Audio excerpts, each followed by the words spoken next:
Yo la famille, c'est BR10, on se retrouve pour une vidéo vraiment pas facile aujourd'hui puisque ça va être le classement de la première ligue. Je vous avais sorti mon classement de la Ligue 1 il y a 10 jours à peu près et je me suis fait démonter dans les commentaires par certains. En général, les gens sont plutôt gentils, etc. Mais c'est un exercice très dur, la famille, de donner un classement. Directement, les gens défendent leur club en tant que supporter et ça, je le comprends totalement, les amis. C'est ça le football, c'est la passion. Donc je comprends par exemple les Brestois quand je vous ai mis relégable que vous m'avez dit dans les commentaires c'est n'importe quoi, on va se maintenir, etc. Je vous en veux pas, la famille, c'est normal. Si vous kiffez la vidéo, mettez un maximum de pouces bleus, abonnez-vous et dites-moi vos avis dans les commentaires et venez me follow sur les réseaux sociaux, il y a un concours pour gagner un maillot sur Twitter et sur Instagram. Bonne chance à tous, c'est parti!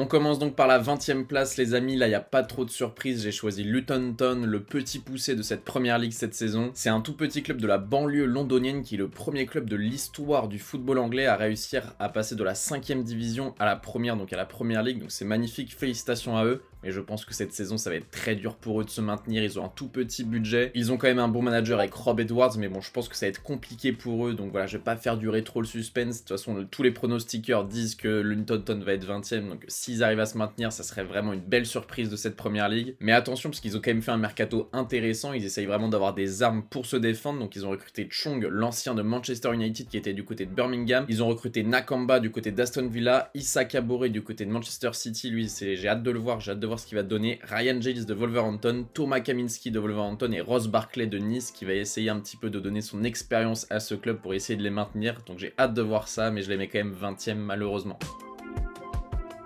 Pour la 19e place, c'est donc un club qui va descendre en Championship. J'ai malheureusement choisi Bournemouth. C'est un club depuis 2015 qui est régulièrement en Première Ligue. Il y a juste entre 2020 et 2022 où ils étaient en Championship, mais sinon ils arrivent à se maintenir année après année. Mais là, fallait faire un choix, c'était dur de les mettre devant d'autres équipes. Donc voilà, malgré le recrutement de Kluivert par exemple, de Iarola ou de Mikos Kerkez, je les vois pas vraiment se maintenir. Ils ont également pris Radu, le gardien qui était prêté par l'Inter Milan du côté d'Auxerre cette saison, qui a été excellent sauf lors de la dernière saison. Bah là, du coup, il est du côté de Bournemouth. Et ils ont acheté Romain Fèvre, mais ils l'ont reprêté du côté de Lorient, donc malheureusement Romain Fèvre ne sera pas en première ligue cette saison. Donc voilà, j'ai choisi de les mettre 19e, dites-moi ce que vous en pensez et on passe directement au 18e, le dernier relégable de cette saison en première ligue. Et donc pour la 18e position, la famille, j'ai choisi un club qui a l'habitude de faire l'ascenseur entre Championship et Premier League, c'est Sheffield United. Ils étaient déjà en Championship la saison dernière et en général quand ils montent en Premier League, ils n'arrivent pas à rester très longtemps, donc j'ai choisi de les refaire redescendre 18e, 19e, 20e, je sais pas, mais j'ai choisi de les mettre 18e. Ils ont quand même un joueur que je vais suivre attentivement, la famille, c'est Daniel Jebinson qui aura 20 ans là du coup, et je crois qu'il y a les plus grands clubs qui sont sur lui comme la Juventus, Tottenham, mais lui il a décidé de rester du coup du côté de Sheffield parce qu'il y a le départ d'Imal Ndiaye à Marseille. Et donc lui il va être en numéro 9, il va avoir plus de temps de jeu et c'est vraiment lui qui va devoir porter l'attaque de Sheffield, donc c'est un joueur que je vais surveiller les amis. Daniel Jebinson, mettez le petit nom de côté, vous regarderez ce qu'il donne cette saison en première ligue et peut-être qu'il va nous surprendre et qu'il va réussir à maintenir ce club de Sheffield.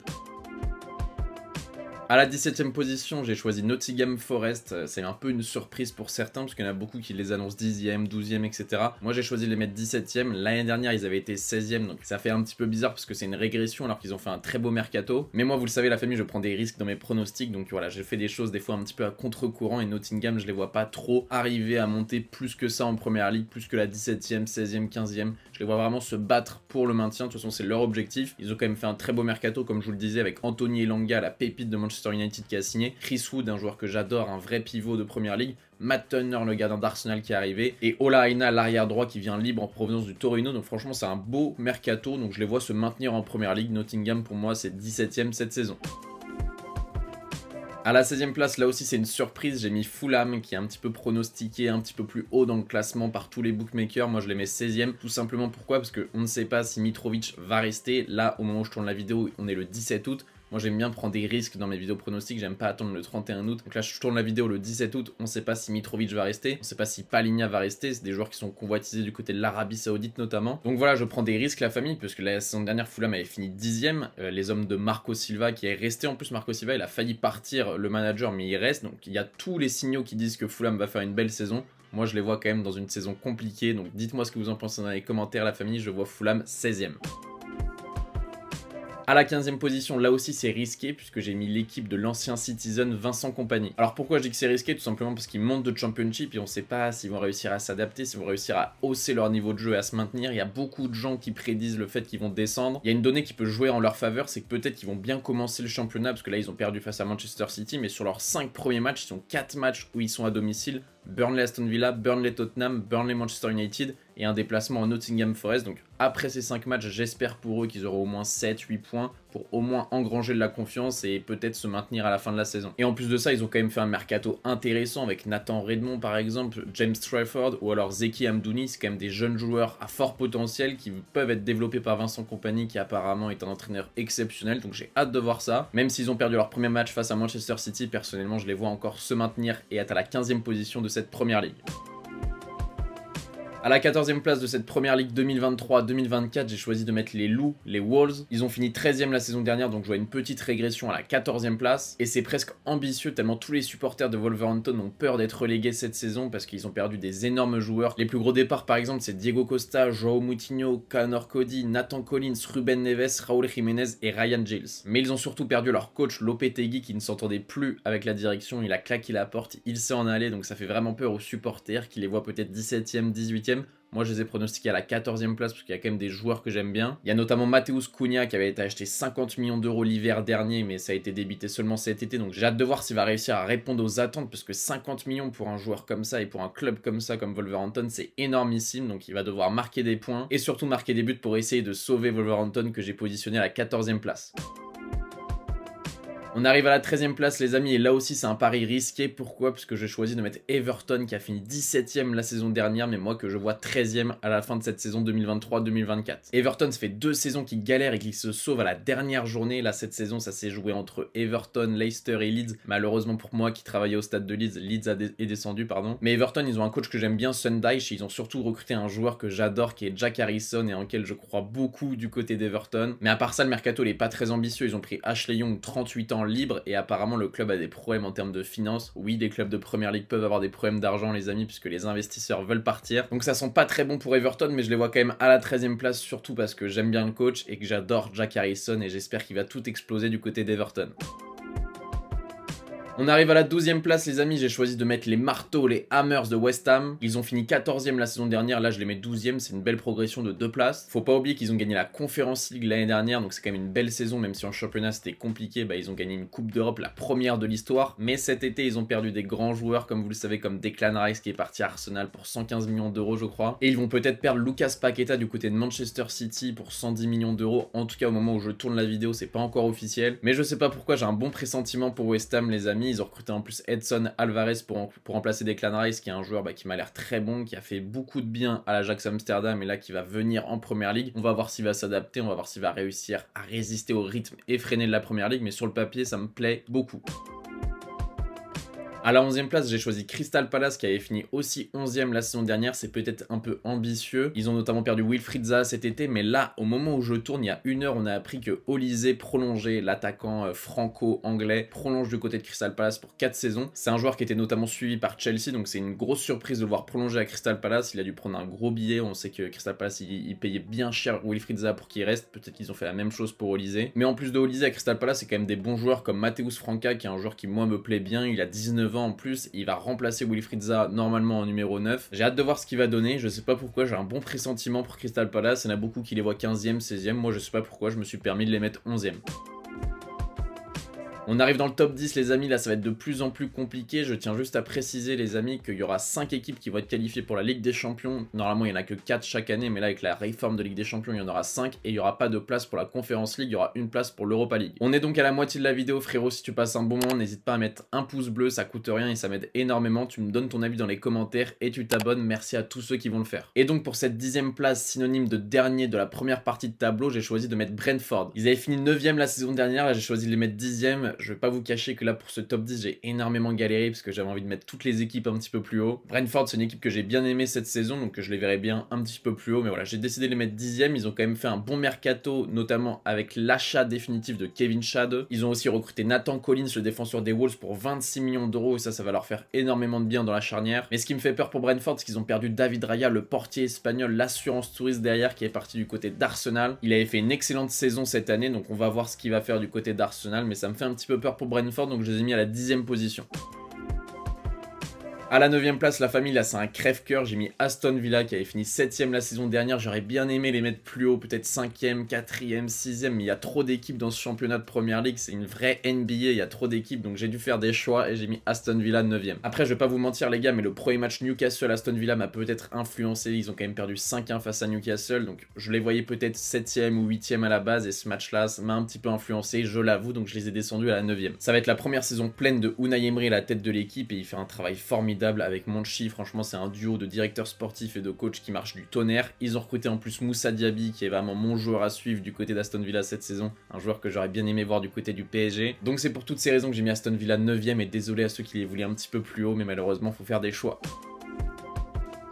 On arrive sur la 8e place, la famille, et j'ai mis les Spurs de Tottenham. Pour ceux qui me suivent depuis un petit bout de temps, vous savez que c'est pas un club que j'aime beaucoup, Tottenham. Moi j'ai grandi avec le Chelsea de Drogba ou avec le Arsenal de Thierry Henry, etc. Donc pour moi Tottenham ça a toujours été une petite équipe de losers, avec tout le respect que j'ai pour les Spurs. Pour moi c'est pas un club qui respire la gagne, etc. Mais ils ont quand même fait un beau mercato avec notamment James Maddison qui est arrivé. C'est un joueur moi personnellement que j'adore. Mais voilà, ils ont perdu Harry Kane, ils vont peut-être perdre Son aussi qui est pisté par l'Atlético Madrid. Voilà, la perte de Kane pour 100 millions d'euros au Bayern Munich a fait très mal. Kane cette saison il a mis plus de 25 buts en championnat si je dis pas de bêtises, donc c'est une énorme perte. On verra si Richarlison arrive enfin à s'adapter à Tottenham et s'il arrive à planter des buts, parce que la saison dernière c'était une catastrophe. Je sais qu'il y en a beaucoup qui sont optimistes sur le cas de Tottenham, notamment depuis la recrue de Mickey Van de Ven, puisqu'on sait qu'ils avaient vraiment une défense dégueulasse la saison dernière. Là il y a un vrai bon défenseur central qui arrive. Moi personnellement j'ai du mal à les voir au-dessus de la 8e place. Dites-moi ce que vous en pensez dans les commentaires et on passe directement au 7e.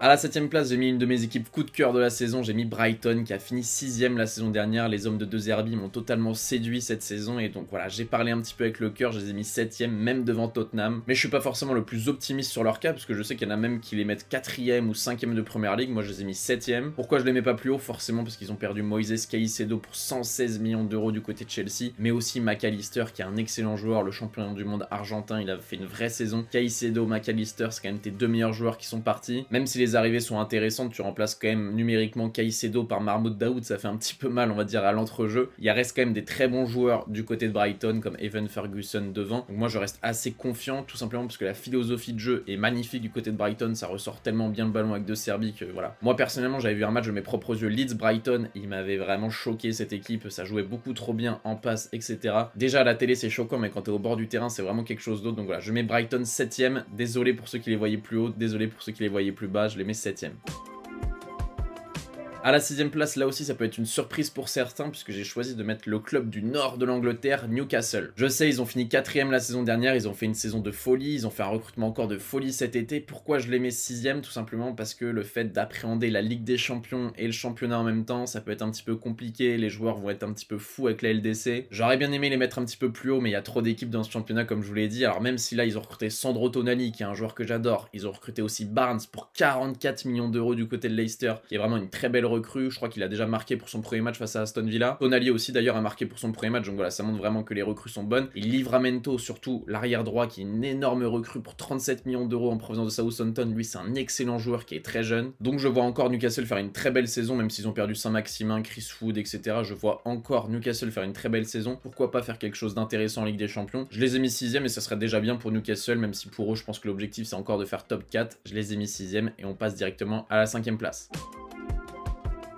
Attention les amis, la 5e place cette saison, ce sera synonyme de qualification à la Ligue des Champions avec la réforme comme je vous l'ai dit, la nouvelle Ligue des Champions, maintenant c'est plus le top 4 de Première Ligue, c'est le top 5. Et je vois donc un retour de Chelsea en Ligue des Champions avec ce mercato qui est totalement fou. Malheureusement il y a eu la blessure de Christopher Nkunku, je crois qu'il a la rupture des ligaments croisés. S'il n'y avait pas eu la blessure de Nkunku, je vous le dis honnêtement, j'aurais mis Chelsea 4ème ou 3ème, tellement pour moi Nkunku c'est un des meilleurs joueurs du monde quand il est pas blessé. Mais quand j'avais vu Caicedo aller signer à Liverpool, je les avais descendus à la 6ème place, mais là quand j'ai vu Caicedo avec sa mère en train de porter le maillot de Chelsea, j'ai remonté directement Chelsea à la 5ème place en Ligue des Champions. Le double pivot Enzo Fernandez, Caicedo, ou tout simplement le milieu de terrain Caicedo, Enzo Fernandez, ça va être une folie les amis. Même s'ils ont perdu Kai Havertz et Mason Mount et Kovacic, Mason Mount d'ailleurs qui est un joueur que j'adore, Havertz, je l'apprécie pas forcément. Ils ont perdu Ruben Loftus-Cheek aussi, Pulisic, mais il y avait vraiment besoin de dégraisser à Chelsea. Il y avait beaucoup trop de joueurs la saison dernière et c'était pas un environnement de travail qui était propice à la Ligue des Champions et à un top 4. C'est pour toutes ces raisons que je vois un retour de Chelsea en Ligue des Champions. En plus, là, ils ont Colwill en défense avec Thiago Silva, c'est vraiment du lourd. Disasi qui est arrivé en tant que remplaçant.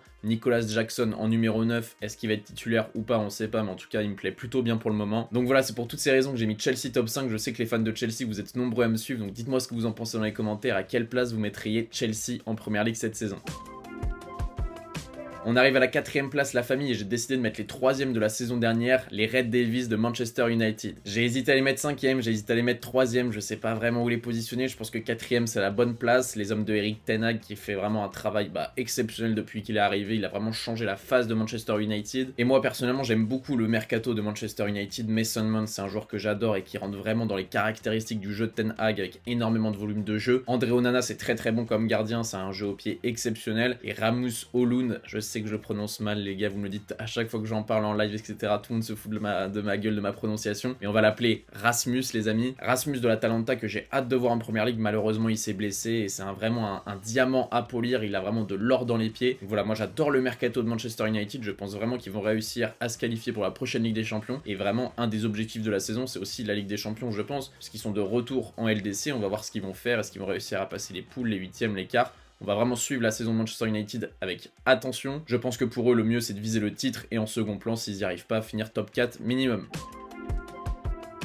On arrive à la 3ème place les amis et restez bien jusqu'à la fin de la vidéo parce qu'il y aura des surprises dans mon classement. J'ai décidé de mettre sur la plus petite marge du podium les Gunners d'Arsenal qui malheureusement n'ont pas réussi à gagner le titre la saison dernière, ils sont passés à ça. Ils ont été leaders de Première Ligue pendant 268 jours mais ils n'ont pas réussi à gagner le titre. Franchement j'étais dégoûté même si je suis pas supporter d'Arsenal, je suis supporter d'aucun club en Première Ligue, moi c'est juste le PSG. Et j'aimais tellement bien cette équipe d'Arsenal, de Arteta. Je suis un gros fan de Bukayo Saka donc j'aurais bien aimé voilà qu'ils gagnent cette Première Ligue. C'est passé à rien, Manchester City était trop fort, ils ont gagné leurs deux confrontations directes face à Arsenal, donc il n'y a rien à dire, c'est mérité. Guardiola de toute façon dans leur sprint final il est vraiment exceptionnel. Le retour d'Arsenal en Ligue des Champions ça me fait trop plaisir, mais je les vois quand même être top 3 de Première Ligue cette saison. Franchement j'ai hâte de voir Arsenal en LDC personnellement. Je pense pas qu'ils vont réussir à gagner le titre cette saison, je sais pas pourquoi, mais voilà, même s'ils ont recruté Rice qui est un de mes joueurs voilà, que j'aime le plus, je pense pas qu'ils vont réussir à être champion encore, mais être top 3 et continuer ce projet, continuer à progresser, etc. Et pourquoi pas gagner le titre. Franchement, si Arsenal gagne le titre cette saison ou la saison prochaine, je serais très content parce qu'il y a énormément de joueurs que j'adore du côté d'Arsenal. Bukayo Saka, Declan Rice, Zinchenko, Gabriel Jesus, et j'en oublie plein les amis. Franchement, il y a plein de joueurs que j'adore. Donc si Arsenal arrive à gagner le titre, je serais très content. Mais je les ai positionnés à la 3ème place dans cette vidéo. Avant de connaître le second et le premier les amis, n'hésitez pas à mettre un petit pouce bleu. Et donc pour la seconde place, j'ai choisi de mettre Manchester City les amis. Je sais, me tirez pas dessus, mais voilà, moi j'aime prendre des risques. J'ai pas envie que City regagne encore le titre cette saison. Je vais m'expliquer pourquoi je les ai pas mis premiers les amis, détendez-vous. Pour moi Manchester City ne va pas être champion d'Angleterre pour la simple et bonne raison que la saison après le triplé, c'est une saison hyper compliquée. Et aussi par rapport à la blessure de De Bruyne pendant plusieurs mois, toujours aux ischios, là il va se faire opérer. Par la potentielle perte aussi de Bernardo Silva, donc si tu perds De Bruyne et Silva pendant plusieurs mois c'est compliqué. Mais surtout la perte de Gundogan les amis, pour moi ça me laisse sous-entendre que City peut finir second cette saison. Pourquoi? Parce que Gundogan en fin de saison c'est vraiment celui qui est trop fort, il se transforme en Zinedine Zidane, c'est celui qui transcende l'équipe. Là il est du côté du FC Barcelone et même s'ils ont recruté Kovacic à sa place qui est un joueur que j'aime bien, c'est pas non plus le même standard de joueur. Alors certes ils ont recruté Guardiola en défenseur central qui est vraiment excellent, mais pour moi la défense de City était déjà excellente, donc pour moi c'est pas forcément une amélioration, même si c'est un super joueur. La défense Akanji, Ake et Ruben Dias a vraiment été bouillante la saison dernière. Donc voilà la famille, vous l'avez compris, j'ai décidé de mettre City second et à la première place je décide de mettre Liverpool. Calmez-vous les gars, calmez-vous, je sais que c'est une surprise, je sais qu'il n'y a pas grand monde qui va les mettre premiers, ils ont fini 5ème la saison dernière mais ils étaient 11ème je crois à la trêve hivernale, ils ont fait une vraie remontada. Là ils ont vraiment renouvelé leur milieu de terrain, Jürgen Klopp l'a dit lui-même la saison dernière, L'erreur qu'il a fait, c'est de croire que son milieu de terrain n'avait pas besoin d'être renouvelé. Au final, on l'a vu que le milieu de terrain la saison dernière, c'est une catastrophe pour Liverpool. Là, ils ont recruté McAllister qui va leur faire énormément de bien au milieu de terrain et surtout Szoboszlai en milieu offensif qui est un joueur aussi que j'adore. Ils vont encore recruter un autre milieu de terrain apparemment, peut-être Amrabat. Et personnellement, je pense que Mohamed Salah va faire une saison de folie, mais aussi Luis Diaz. Luis Diaz, vous le savez, pour ceux qui me suivent, c'est un joueur que j'adore. Je le vois vraiment faire une saison extraordinaire. Pourquoi pas un double-double, plus que 10 passes D et plus que 10 buts.